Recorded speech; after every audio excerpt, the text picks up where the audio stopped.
Olá, eu sou o Dr. Pedro Diniz, professor de clínica médica e diretor de avaliação da Western University of Health Science, na Califórnia. Nessa série de vídeos, vamos abordar alterações cardiovasculares causadas por distúrbios endócrinos em cães e gatos, com foco no diagnóstico e tratamento emergencial. A primeira doença que vamos avaliar é a cetoacidose diabética. Então, o que é a cetoacidose diabética? É uma evolução da diabetes em cães e gatos. Eu tenho uma pergunta para vocês. Qual a principal característica que diferencia a cetoacidose diabética da diabetes comum? Pause o vídeo e tente responder sozinho. Vamos ver. Poliúria em polidipsia é a característica típica do diabetes, tanto na cetoacidose quanto na diabetes comum. Glicosúria, mesma coisa. Se você tem um nível elevado de glicose, você vai ter poliúria, polidipsia e poliúria por consequência. Fluxo exacerbado de glicose para o meio intracelular. É isso que você quer que aconteça. Na diabetes, pela falta da insulina, existe uma quantidade muito grande de glicose fora das células que elas não conseguem entrar pela falta do hormônio. Quebra acentuada de ácidos graxos, essa é a diferença. Essa é a resposta correta. Porque na falta de energia para as células, o organismo começa a quebrar ácidos graxos para a produção de corpos cetônicos, que é uma das formas de conseguir oferecer energia para os tecidos, principalmente para o cérebro. Então, essa é a resposta correta. E o aumento do pH sanguíneo, na verdade, acontece o oposto. O indivíduo desenvolve acidose metabólica e isso acaba diminuindo o pH do sangue, como a gente vai ver. Vamos dar uma recapitulada na fisiopatogenia da doença. A falta de insulina causa o acúmulo de glicose no meio extracelular. As células não conseguem utilizar a glicose como fonte de energia. Por causa disso, o fígado, principalmente, acaba quebrando gordura e libera os corpos cetônicos, que é uma forma de energia, principalmente para o cérebro. Quando passa o valor renal, o limite renal de glicemia, o indivíduo começa a desenvolver glicosúria primeiro, né? Começa a urinar a glicose. E essa glicose acaba carregando, por osmolaridade, água e eletrólitos, como a gente vai ver nos próximos slides, principalmente potássio e sódio. Como consequência do aumento da poliúria, o indivíduo acaba desenvolvendo polidipsia. Esse é o quadro normal da diabetes que a gente vê.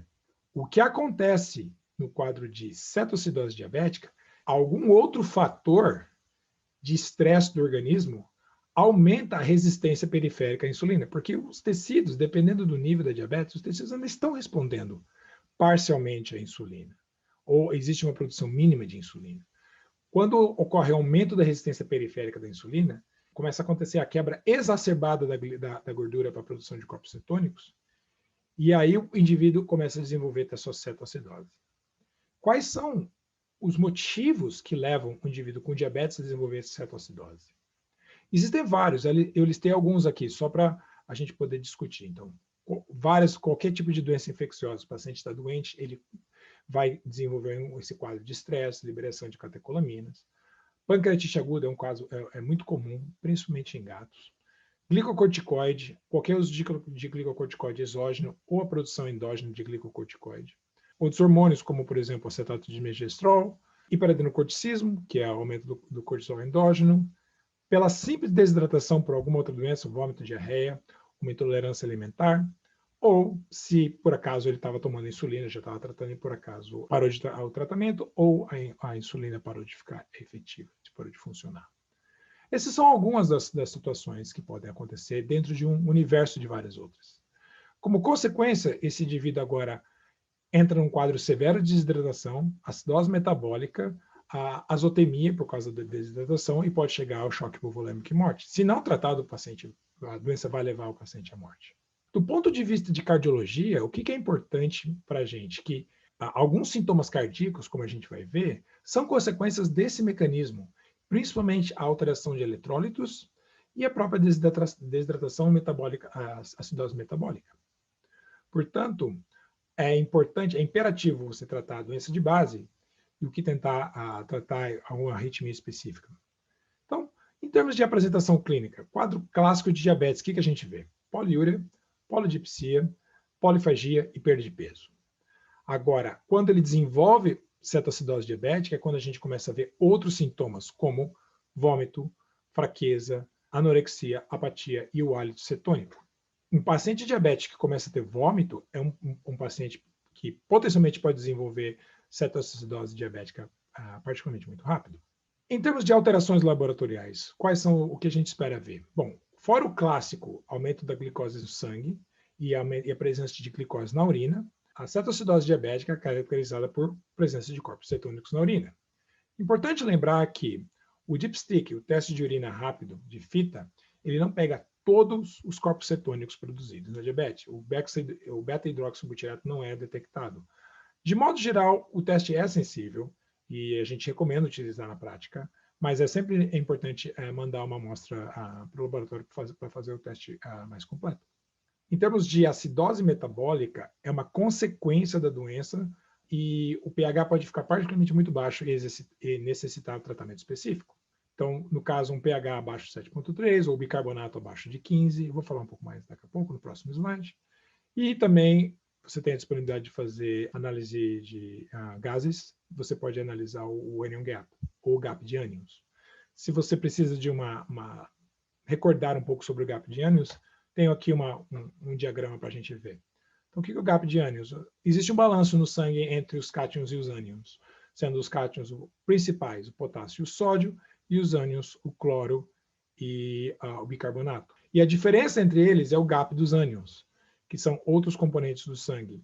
No animal normal, o gap de ânions, a diferença das duas colunas aqui, é entre 12,24 por cão e 13,27 por gato. No caso de acidose metabólica, você tem uma diminuição do bicarbonato, que é o buffer, que vai fazer o tampão do pH do sangue. O bicarbonato é produzido no estômago, mas e também nos rins. Então, um paciente que tem função renal adequada, ele é capaz de corrigir o pH do sangue baseado na produção de bicarbonato. Agora, se um paciente está desidratado, hipovolêmico, ele acaba entrando em acidose metabólica pela incapacidade de ter perfusão renal adequada, dentre outros mecanismos. Então, com a diminuição do bicarbonato, a gente tem um aumento na diferença entre os cátions e os ânions. É o que a gente chama de gap de ânions ou anion gap. Agora, existe um outro quadro na qual o paciente pode ter um aumento de cloro pela concentração de cloro ou perda de outros elementos, e aí que a gente chama de acidose metabólica hiperclorêmica. E ela é muitas vezes difícil de diagnosticar porque o gap de ânions volta no resultado normal. Então é sempre importante olhar o valor do cloro quando você está avaliando o gap de ânions, porque se ele estiver normal, mas o cloro é elevado, você na verdade está tendo um quadro de acidose metabólica hiperclorêmica. As causas mais comuns desses quadros específicos, eu listei aqui, que é a acidose tubular renal, por doença renal aguda ou crônica, o vômito de conteúdo intestinal, porque ele acaba perdendo bicarbonato com um vômito agudo, a diarreia secretória e alcalose respiratória. Mas esses são menos comuns. Mais uma pergunta para vocês. É um paciente com diabetes mellitus e hiperglicemia. Um valor de sódio plasmático normal sugere o quê? Qual é a sua resposta? Bom, vamos avaliar aqui. Um valor de sódio normal num paciente com a diabetes mellitus e hiperglicemia, se ele está desenvolvendo um quadro de cetoacidose diabética, na verdade a gente espera que esteja diminuído. Aqui está a lista do que acontece, que a gente espera, de acordo com a progressão da doença. O sódio tende a diminuir pela própria diurese osmótica da hiperglicemia. O potássio está marcado aqui porque ele pode ir para qualquer lado, ele pode diminuir ou ele pode aumentar. Geralmente a gente vê um potássio diminuído pela diurese por osmose e também por causa da acidose metabólica, eu vou explicar. Cloro também, pelos mesmos motivos do sódio, pode estar diminuído, porque ele vai junto com a água. pH diminuído por causa da acidose, perda de bicarbonato, perda de fósforo e magnésio, também pela diurese. O que a gente vê em termos de aumento na cetoacidose diabética? Leucócitos com neutrofilia, porque normalmente é um quadro de leucograma de estresse. Claro, a glicose tanto no sangue e na urina. Aumento de colesterol em enzimas hepáticas, porque o fígado está trabalhando muito duro para conseguir ácido graxo transformar em corpos cetônicos. Aumento de ureia e creatinina por causa da desidratação e a diminuição da perfusão renal. Então, você tem um quadro de azotemia pré-renal. Lipase e amilase também podem estar aumentadas pelo mesmo motivo, da diminuição da perfusão dos tecidos. Presença de corpos cetônicos, como, claro. Se o paciente tiver doença renal crônica já estabelecida, o que muitas vezes acontece, nesse caso ele pode ter oliguria e o potássio está aumentado. Mas isso não é tão comum quanto nos quadros de potássio diminuído. E por causa de diabetes, você tem uma grande quantidade de açúcar na urina, esses pacientes são predispostos a desenvolver infecção renal secundária. Então, é sempre importante, num paciente com diabetes, você fazer cultura de urina com frequência, por cistocentese, para confirmar que eles não estão desenvolvendo um quadro subclínico de infecção renal, infecção urinária, desculpe. Em termos de alterações no sódio, é muito importante avaliar o sódio no caso da diabetes, porque o tratamento do tipo de soro que você vai usar, o tipo de fluidoterapia que você vai usar, muitas vezes você precisa saber o valor de sódio. Então, se você tiver a capacidade de medir, eu recomendo muito, porque vai te ajudar a fazer uma decisão melhor. De modo geral, a quantidade de sódio no corpo está diminuída por causa da diurese osmótica. Esse paciente já tem diabetes já faz tempo, ele está desenvolvendo um quadro de cetoacidose diabética. Então, normalmente, ele já tem o sódio abaixo menor. Mas é importante você corrigir o valor de sódio pelo valor da glicose.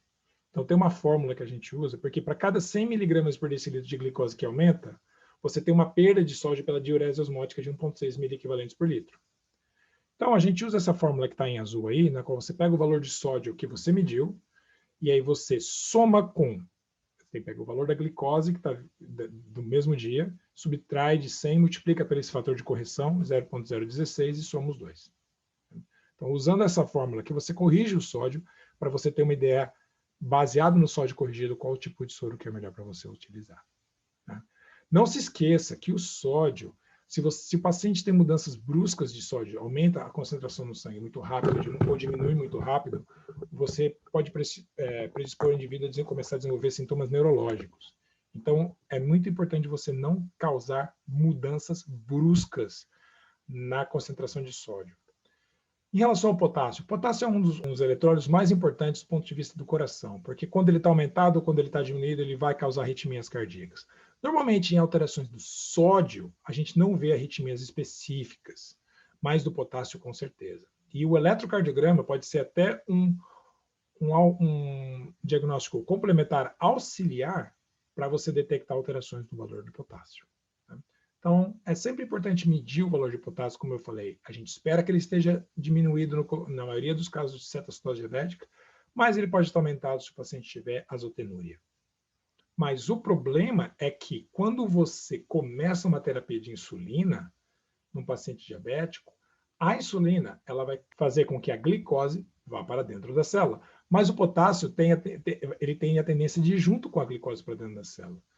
Tanto que, se a gente tem um quadro de hipercalemia, um dos tratamentos é com glicose e insulina.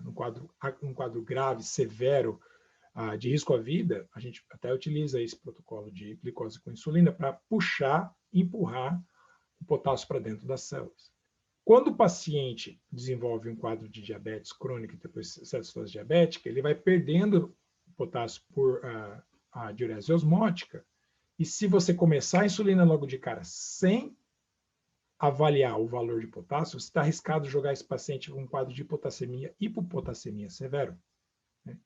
E mudanças bruscas no valor sérico de potássio, nesse caso, tem a tendência de causar problemas cardíacos. Vamos ver agora alguns exemplos de alterações no eletrocardiograma por causa de anormalidades no valor de potássio sérico. Primeiro, no quadro de potássio baixo ou hipocalemia.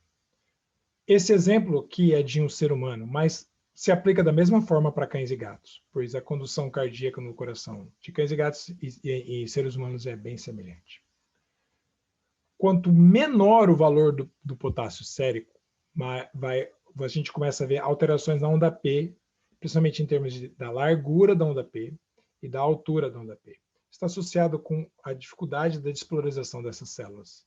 Semelhantemente, a gente vê um aumento na onda R do complexo QRS, e a gente vê que ela vai ficando cada vez mais alargada, e a onda T demora mais para ocorrer. Nesse caso aqui, eles descrevem como a onda U, que é bem caracterizada nos seres humanos, mas difícil de ver na veterinária. Importante lembrar também que quanto mais essas alterações vão piorando de acordo com pior fica o valor de hipocalemia. Outro achado importante, mas não necessariamente só da hipocalemia ou da alteração do potássio, é o infradesnivelamento do segmento ST. Como a gente vê aqui, eu marquei com a primeira linha amarela o que seria o começo do QRS, do complexo QRS nesse elétron. Você pode ver, ele começa nesse nível da primeira linha amarela, você tem onda R, e o QRS continua até chegar próximo da segunda linha, ou seja, tem um desnivelamento do começo do QRS e o fim do QRS. Nesse caso, quando ele chega a 2 quadradinhos, ou passa de 2 quadradinhos, ele é caracterizado como um infradesnivelamento. Essa alteração é fácil de visualizar para o olho treinado, é fácil de visualizar no elétron, como você pode ver nesse caso, mas não está necessariamente associada só à alteração de potássio. Outras alterações de outros eletrólitos, como cálcio e sódio, podem também causar o infradesnivelamento do segmento ST. Também é importante ressaltar que o músculo cardíaco tende a ficar, eu digo, irritado quando o valor de potássio começa a cair. Nesses casos, você pode ter despolarizações espontâneas do músculo cardíaco, não necessariamente de origem sinusal ou atrioventricular. Então, nesse caso, o que acontece? O grupo de células atriais começam a despolarizar antes do nó sinusal, causando um batimento ectópico prematuro. Se acontece no átrio, a gente chama de complexo atrial prematuro. Se acontece no ventrículo, complexo ventricular prematuro. Nesse caso, a gente pode ver aqui que aconteceu um batimento de origem sinusal, com a onda P, seguida de um complexo QRS e a onda T, e antes da onda PT terminar, acontece um novo complexo, uma nova onda P seguida de um complexo QRS. Então, aqui, pela morfologia, a gente consegue ver claramente que é uma onda P que está sobrepondo com a onda T anterior. Mas muitas vezes o complexo atrial prematuro pode ser tão prematuro que ele fica misturado, vamos dizer assim, na onda T anterior. Como a gente vê aqui, novamente uma onda P de origem sinusal, um complexo QRS, e durante a onda T tem uma onda P por aqui, porque a gente vê um segundo complexo com morfologia muito semelhante ao primeiro, o que denota que a condução desse complexo seguiu o mesmo padrão da condução do primeiro complexo. Portanto, a origem desse segundo complexo é de origem supraventricular também. Outra coisa importante que você pode ver que a morfologia da onda T desse complexo é diferente da morfologia dos outros dois, o que denota que provavelmente a onda P também está misturada nessa onda T, causando alteração da morfologia. Da mesma forma que complexos prematuros podem acontecer no tecido atrial, complexos prematuros também podem acontecer no tecido ventricular. Nesse caso aqui, a gente vê um eletro na qual batimentos ventriculares prematuros acontecem, eles estão acontecendo a cada 2 batimentos normais, então um batimento normal aqui, PQRST em um complexo prematuro. E esses complexos prematuros podem evoluir e começar a acontecer um atrás do outro, causando um quadro de taquicardia ventricular paroxística ou intermitente, como acontece aqui, 4 batimentos ventriculares prematuros, ou VPCs, seguido por um normal, 3 outros batimentos anormais, seguido por um normal. Importante ressaltar que, por causa que a hipocalemia é o problema principal causando essa arritmia, esse tipo de arritmia não responde bem à medicação específica para arritmias, como a gente usa a lidocaína, que seria uma das recomendações principais nesse caso. Não vai responder bem, porque a deficiência do potássio é o fator que está causando esse tipo de arritmia. Agora, olhando no quadro oposto, na hipercalemia, lembre-se que pacientes podem ser apresentados com hipercalemia, principalmente se eles já têm um componente renal associado, se ele já tem presença de doença renal crônica ou ele desenvolve doença renal aguda, esse paciente está extremamente desidratado, está hipotenso, não está conseguindo perfundir, está em oligúria, ele pode começar a acumular o potássio. Nesse caso, o padrão é bem distinto. E a gente vai comentar um pouco mais depois, mas basicamente a onda P vai diminuindo a ponto de sumir, e o complexo QRS vai ficando largo e ele pode virar de ponta cabeça, vamos dizer assim. Nesse caso, o que acontece aqui é que não tem mais onda P, porque o tecido atrial ele é mais sensível a níveis elevados de potássio. Portanto, o tecido atrial não está despolarizando, ele está conduzindo em direção ao ventrículo a despolarização, mas não forma uma despolarização clássica, como a gente vê, e é seguido por um complexo ventricular bizarro e uma onda T elevada. O complexo bizarro aqui está acontecendo porque a despolarização sai do nódulo sinusal, caminha pelo átrio, chega no nódulo ventricular, quando sai do nódulo ventricular, tem 2 ramos, vai para o ramo da direita ou esquerda, né, divide, e o ramo da direita também ele é mais sensível a valores elevados de potássio. Então, ele acaba sendo bloqueado, a condução é bloqueada pelo ramo direito, ela segue só pelo ramo esquerdo, e aí depois ela retorna célula a célula até o lado direito do coração. Então, esse é um padrão que a gente chama de bloqueio de ramo direito. Mas esse tipo de ritmo tem um nome específico, é um ritmo sino-ventricular. Ele vem de origem sinusal, ele vai até o ventrículo, mas ele tem um distúrbio de condução cardíaca. A condução do coração está afetada. Esse mesmo paciente, depois que foi tratado para hipercalemia, retorna a um traçado normal, porque o tecido ele responde normalmente assim que você consegue corrigir o valor de potássio. O perigo é que você não pode corrigir muito rápido, porque alterações bruscas podem causar as outras arritmias que a gente comentou. Em termos de alterações ecocardiográficas em pacientes com cetoacidose diabética, o que a gente esperaria ver? De modo geral, elas não são específicas. Você vai encontrar algumas alterações baseadas na desidratação e acidose metabólica. Então, por exemplo, você vai ver, faz um médio tamanho das câmaras cardíacas, elas vão estar diminuídas. O paciente está desidratado. Ou a fração de encurtamento pode estar diminuída, porque o volume diastólico está diminuído. Então, na hora de calcular a relação da diástole menos a sístole, que é a fração de encurtamento, o cálculo vai dar um valor mais baixo. Essas alterações não estão associadas à incapacidade do coração contrair. Isso num paciente que não tenha doença cardíaca de base. Se você tem um paciente que já tem doença cardíaca e desenvolve cetoacidose diabética além do problema cardíaco, se ele já tem insuficiência cardíaca congestiva, aí você pode ver outros tipos de problemas. Então, mais uma pergunta para vocês. Deve ser o primeiro passo do tratamento da cetoacidose diabética? Então, como sempre, você pode pausar o vídeo, pensar nas respostas, e aí você continua para ver o resultado. Vamos avaliar as respostas. A primeira seria a redução da hiperglicemia com insulina regular. Sim, o paciente é diabético, você quer reduzir a hiperglicemia. Contanto, não é o primeiro passo que você deve fazer. Aumento do sódio plasmático com solução hipertônica. O sódio desse paciente pode estar diminuído, mas você não quer fazer uma solução hipertônica porque os tecidos já estão desidratados. Quando você faz uma solução hipertônica intravascular, você rapidamente traz líquido extracelular, mas fora do meio intravascular, para dentro do vaso.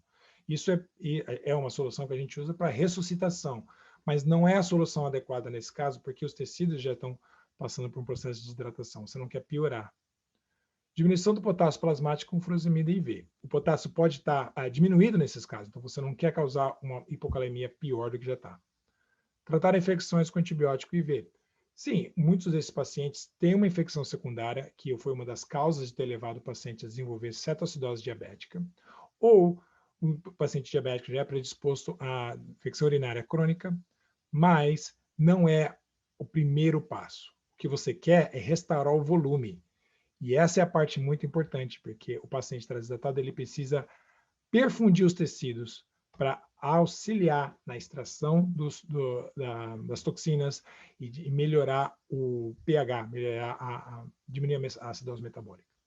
Então, essa é a forma como eu costumo ver o tratamento de um paciente com cetoacidose diabética. Começar com uma dose de choque na fluidoterapia, salvo os casos que já tem insuficiência cardíaca congestiva, que eu vou explicar daqui a pouquinho.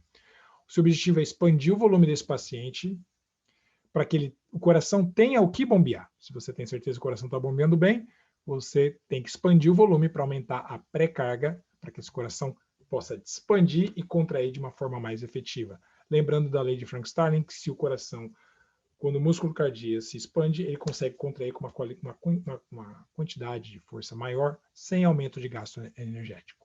Você quer expandir o volume rapidamente para aumentar o filtrado glomerular, porque os pacientes estão desenvolvendo azotemia, e você justamente quer aumentar a função renal. Isso vai ajudar a reduzir a hiperglicemia simplesmente por aumento da diurese. O aumento da diurese vai acabar expelindo mais glicose e vai te ajudar. Os pacientes podem chegar com valores de glicose muito elevados. Então, aqui aumentar a glicosúria, como eu falei. A maior perfusão do fígado ajuda a diminuir a neoglicogênese hepática. E você, pelo fato que o paciente está num quadro de severo, ele está liberando cortisol e catecolaminas por causa do estresse. Isso vai diminuir os hormônios de estresse, que por si só perpetuam o mecanismo da cetoacidose diabética. Na hora que você corrigir o volume, que você já calculou a fluidoterapia, quando você vai corrigir os eletrólitos, quando você vai ter resultado de sódio, potássio, cálcio, fósforo, e aí você vai tentar corrigir esses valores da melhor forma possível, tendo em consideração que você nunca quer fazer alterações bruscas desses eletrólitos na corrente sanguínea. Eu coloquei um ponto de interrogação aqui em hipomagnesemia, porque a gente já está bem documentado que pacientes que têm arritmias, principalmente ventriculares, e não respondem à terapia, é bom checar o valor de magnésio, porque às vezes se o magnésio estiver baixo, por algum motivo não bem claro para a gente, eles não respondem bem à terapia. Então, paciente com arritmias ventriculares, que não respondem bem à terapia, é importante checar o magnésio para ver se o magnésio não está baixo. Repondo o magnésio, o paciente volta a responder melhor à terapia antiarrítmica. Na hora que você corrigiu a desidratação e começou a correção dos eletrólitos, que isso vai demorar no mínimo 24, 48 horas, você já começa a insulina, com a insulina de ação rápida, a insulina regular, ou a Lispro, ou Aspart, e aí sim você vai pensar o que pode ter causado esse paciente desenvolver cetoacidose diabética. E você vai olhar em infecções em determinados órgãos e vai fazer outros tipos de teste diagnóstico. Então, vamos mais uma pergunta para você. Agora, a respeito de fluido. Como sempre, pause o vídeo e calcule a fluido que você faria nesse paciente. Então, um cão diabético com 10 quilos chega na sua clínica com histórico de apatia, anorexia, já teve 4 episódios de vômito nas últimas 24 horas. Você avalia que está pelo menos 10% desidratado no exame físico. Mucosas estão pálidas e o tempo de preenchimento capilar está diminuído, quase 4 segundos. Qual a fluidoterapia com cloreto de sódio que você faria, a 0,9% que você faria? Nesse caso, tem mais de uma opção, porque fluidoterapia tem várias formas de fazer. Se você ler em 4 livros, você vai ter 4 respostas diferentes.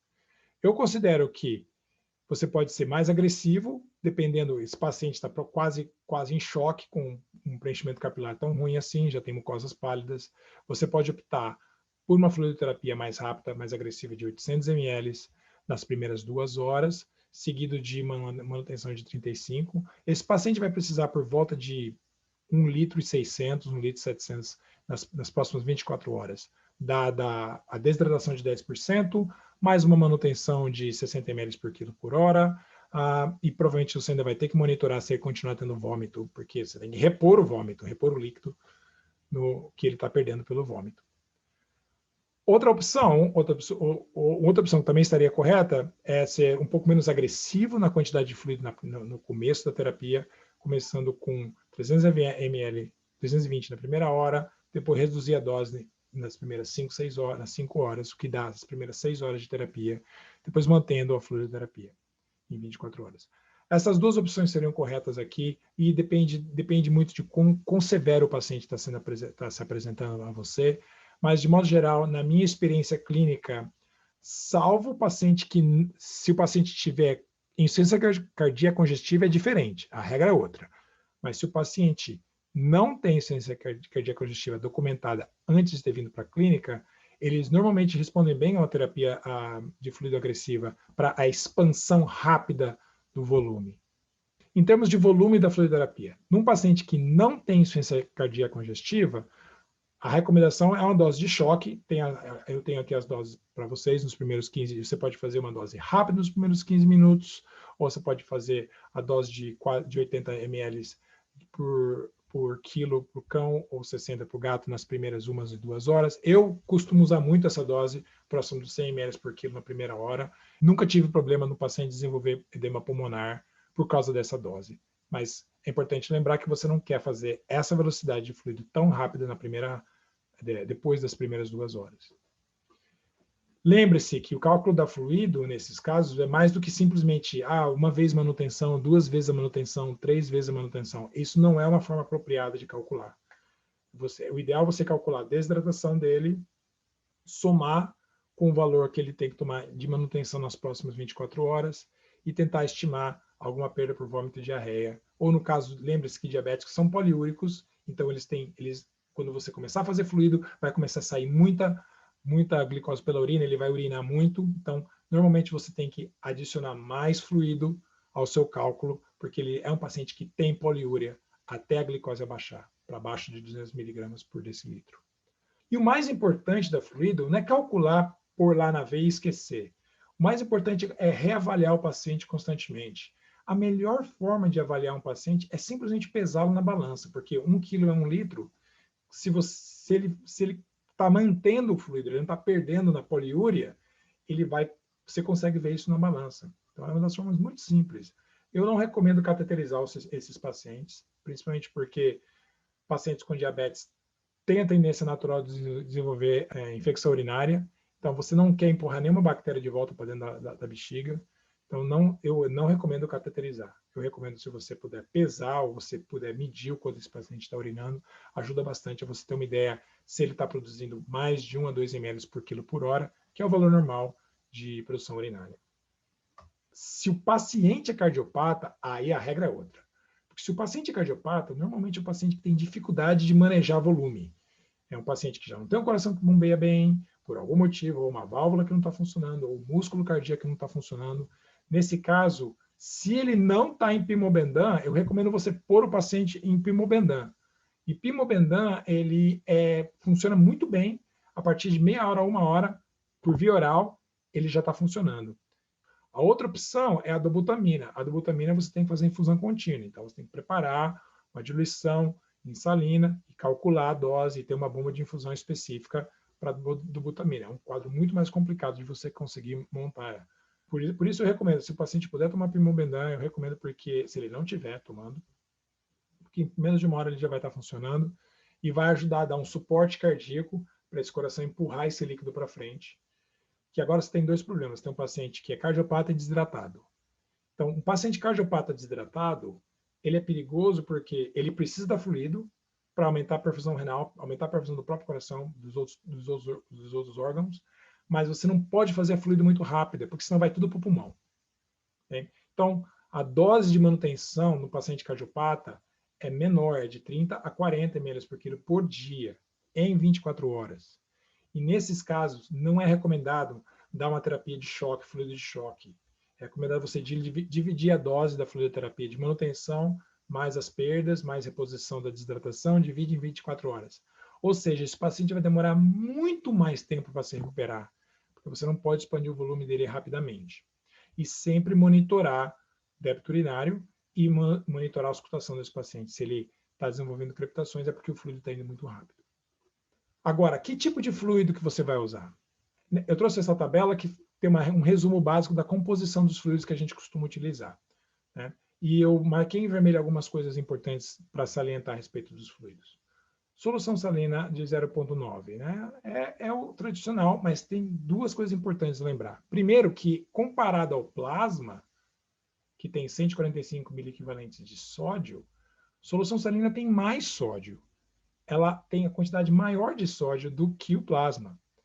E ela tem um pH muito baixo, um pH de 5. Na verdade, a maioria dos fluidos são ácidos, comparado ao pH do sangue de 7,4. Então, sozinha, a solução salina, ela tem mais sódio do que o paciente precisa de manutenção por muito tempo e ela é acidificante.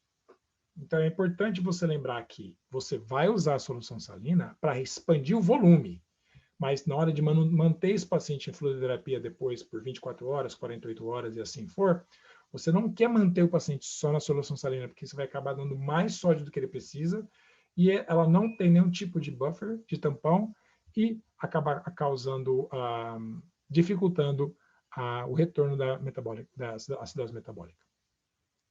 A solução de Ringer com lactato, ou mesmo Ringer simples, as duas têm valores muito menores do que a solução salina, o valor de sódio, e muito mais próximas do valor do plasma. E elas também têm potássio, que é uma coisa que a gente sempre precisa adicionar na fluidoterapia de manutenção, mas elas têm cálcio, o que significa que se você tiver que repor fósforo, você não pode usar na mesma veia que estiver tomando o Ringer, porque se fósforo e potássio, se fósforo e cálcio se misturarem na mesma seringa, eles podem precipitar. Então, você tem que usar uma veia separada para o fósforo. O que é incomum, ainda bem que é muito incomum a gente ficar fazendo fósforo na veia de pacientes com esse tipo de distúrbio. A vantagem do Ringer com lactato é porque ele tem um buffer, mas o buffer é lactato. Existem discussões na literatura e entre os especialistas em termos do uso do lactato, porque o lactato não é um tampão, o lactato tem que ser processado no fígado, metabolizado no fígado, para se tornar bicarbonato, para se tornar um buffer, um tampão. E um fígado que já está comprometido com a atividade de ficar quebrando ácido graxo em corpos cetônicos, existe uma discussão se é o fluido de escolha, mas de modo geral, só pacientes que tenham insuficiência hepática fulminante ou terminal que não conseguem metabolizar o lactato do Ringer, da solução de Ringer com lactato. Então, não existe contraindicação. O outro fluido que eu trouxe aqui é um fluido usado muito em manutenção de paciente cardiopata, que é a solução de cloreto de sódio 0,45 com 2,5% de glicose. Essa solução você faz misturando a glicose 5%, misturando meio a meio, glicose 5%, com a solução de sódio 0,9%. Quando você mistura as duas, você diminui a concentração do sódio pela metade e diminui a glicose pela metade. Lembre-se, esta não é a solução de soro glicosado, porque a soro glicosado ela tem sódio a 0,9%, né? E diferente desse aqui, que tem o sódio a 0,45%. Por que isso é importante? Porque pacientes cardiopatas normalmente têm acúmulo de sódio. Se você continua dando soro fisiológico por vários dias, você pode causar esse paciente a descompensar do ponto de vista cardíaco. Então, essa solução aqui é uma solução muito utilizada na manutenção de paciente cardiopata. Não é uma solução que a gente vai usar agora, no começo, para corrigir a cetoacidose diabética, mas fica aqui a dica. Plasma Light é disponível em alguns lugares. A grande vantagem do Plasma Light é que ela tem uma quantidade maior já de potássio, naturalmente, que é o que é mais ou menos próximo do que a gente gostaria de ter na fluidoterapia de manutenção. E ele tem lactato em vez de acetato como um tampão, em uma quantidade maior, que ajuda na hora de corrigir o pH do sangue. Em termos de como você vai fazer a fluidoterapia, o ideal é que você meça o valor sérico de sódio e corrigir, lembra aquela fórmula que eu comentei no começo? Eu trouxe ela de volta aqui. Corrigir o sódio atual pelo valor da glicose, que se a glicose estiver muito elevada, o valor de sódio vai estar artificialmente, vai estar muito baixo. Então você sempre começa na expansão de volume com a solução de soro fisiológico. Após a ressuscitação nas primeiras 2 horas, você vai começar a insulina. Você vai começar a insulina dependendo do valor de potássio. Quando você tiver e nesse momento, antes de começar a insulina, é importante você já começar uma solução de potássio. A quantidade eu vou passar no próximo slide. Então, lembre-se, é importante na hora que você saiu da ressuscitação, o próximo fluido, você pode ser tanto o cloreto de sódio com potássio, quanto a solução de Ringer com potássio, na dependência do valor de sódio. Se o valor de sódio estiver muito baixo, né, se o valor de sódio estiver muito baixo, recomenda-se então usar a solução salina, porque ela tem mais sódio. Se não, você pode usar a solução de Ringer simples ou Ringer com lactato. Na hora que você começa a insulina e o paciente já está tomando potássio na veia, você pode manter o paciente na insulina e novamente, medindo os valores de sódio, você faz a sua decisão qual o melhor fluido, sempre mantendo o potássio, e nesse caso, quando a glicose começa a baixar, que a gente vai ver no próximo slide, é quando você vai já adicionar a glicose a 2,5% a 5% na fluidoterapia. Esta glicose não é para nutrir o paciente. Essa glicose é importante só para evitar quadros súbitos de hipoglicemia, por causa do efeito rápido da insulina que você está dando. Nenhuma glicose na veia, isso é importante, porque é uma confusão muito comum. Nenhuma glicose na veia vai nutrir o seu paciente. Glicose na veia, normalmente, a quantidade é ínfima comparado à necessidade calórica diária de um paciente.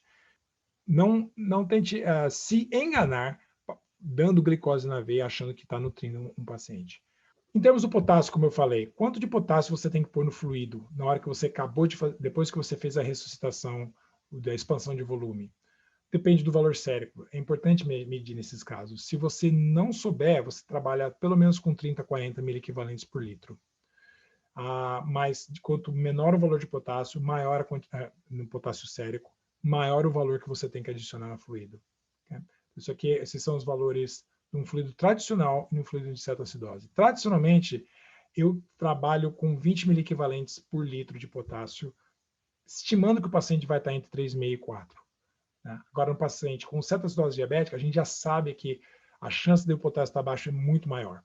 Então, a gente já trabalha com um valor dobrado de potássio na fluidoterapia, enquanto a gente espera o resultado de potássio sair do laboratório. E por que o potássio é importante? Que eu tenho falado tanto de potássio nessa palestra. Porque aonde ele está, a concentração dele varia com o pH sanguíneo. Então, nessa imagem à esquerda aqui, supondo que essa aqui seja uma célula, qualquer tipo de célula, existe um intercâmbio de íons de hidrogênio com o potássio, porque os dois têm cargas positivas. Então, quanto mais acidose o paciente vai tendo, o íon hidrogênio vai entrando na célula e vai trocando com o potássio. Então, um paciente vai desenvolvendo acidose metabólica, o que acontece é que o potássio começa a sair das células do corpo e caindo na corrente sanguínea, o que vai dando uma sensação falsa de hipercalemia. Então, o paciente que tem acidose metabólica por alguma outra causa, que não seja, nesse caso, cetoacidose diabética, se você faz um teste, ele acaba vindo com, você pode achar que ele tem hipercalemia, mas na verdade é uma hipercalemia relativa, simplesmente porque o potássio está saindo das células. Na hora que você corrige a acidose metabólica, você acaba retirando esses íons hidrogênio de dentro da célula, trazendo mais potássio para dentro da célula, que é o lugar onde ele tinha que estar.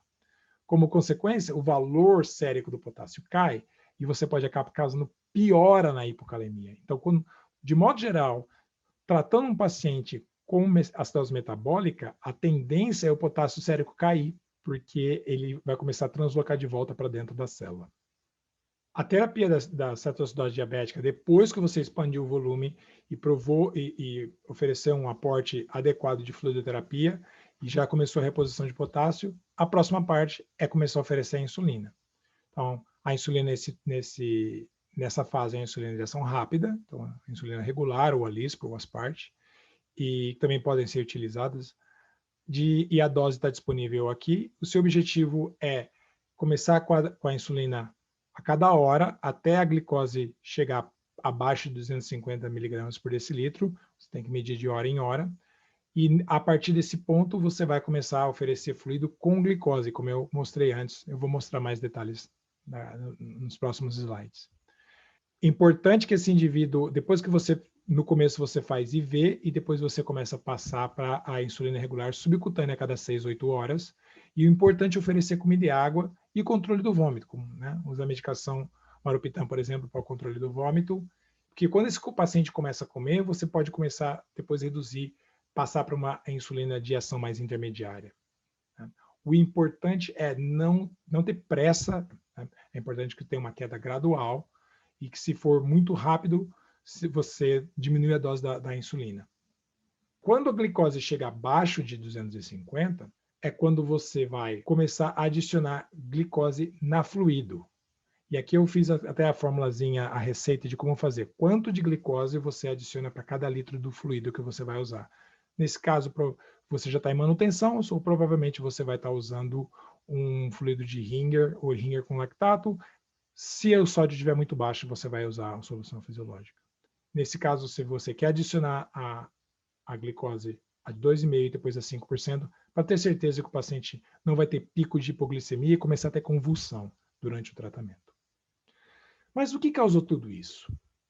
Lembre-se que as causas mais comuns é infecção ou inflamação. Então, pancreatite é uma das causas mais comuns que a gente vê na rotina no paciente diabético desenvolvendo cetoacidose diabética. Então, Testes complementares como CPLI e ultrassom abdominal vai ser necessário. Não se esqueça, se o paciente tem pancreatite, controle da dor, que a dor por si só também vai liberar catecolamina, piora o quadro da cetoacidose diabética. Não se esqueça de controlar o vômito. Não se esqueça também de oferecer protetores gástricos, como omeprazol, ranitidina, famotidina. Isso não só na pancreatite, mas na cetoacidose. E depois, com o passar, na hora que o paciente está controlado, tenha a certeza de fazer cultura de urina para descartar a possibilidade de infecção urinária. Passa da crise e se o paciente começou a comer, você pode passar para NPH ou tem a caninsulin no Brasil. Prova que aí o paciente já pode ir para casa. Se ele já estiver tomando água, normalmente depois de 24, 48 horas, ele já recupera a volemia. Se o paciente é cardiopata, se prepara porque ele vai demorar muito mais tempo, porque a fluidoterapia não pode ser tão agressiva, portanto, vai demorar muito mais tempo para você conseguir fazer esse paciente voltar a um estado normal. Em termos de sobrevida, 70% dos casos de cetoacidose diabética sobrevivem e a recidiva é baixa em cães, mas alta em gatos. E como fica o coração? A nossa discussão começou quais são o que afeta o coração. Graças a Deus não fica nenhuma sequela cardíaca e o paciente passar por um quadro agudo assim de cetoacidose diabética. Pacientes com ciência cardíaca congestiva demoram muito mais para conseguir se recuperar. É importante monitorar os campos pulmonares por causa de edema pulmonar. Esses pacientes cardiopatas, normalmente, não se esqueça que eles podem ter um problema renal, às vezes oculto, porque a doença cardíaca e a doença renal elas andam juntos, que a gente chama de síndrome cardiorrenal. Então, o paciente com insuficiência cardíaca congestiva eventualmente vai desenvolver doença renal. E aí ele pode não ter uma doença renal clássica até a hora que ele desenvolve um quadro de hipovolemia e azotemia por causa da cetoacidose. Então, é importante, como sempre, nesses casos, monitorar a função renal, ter certeza que o valor de potássio está dentro do valor de normalidade, senão ele pode até ter que suplementar em casa. Era isso que eu tinha para esse vídeo de cetoacidose diabética. Nos vemos no próximo vídeo. Muito obrigado.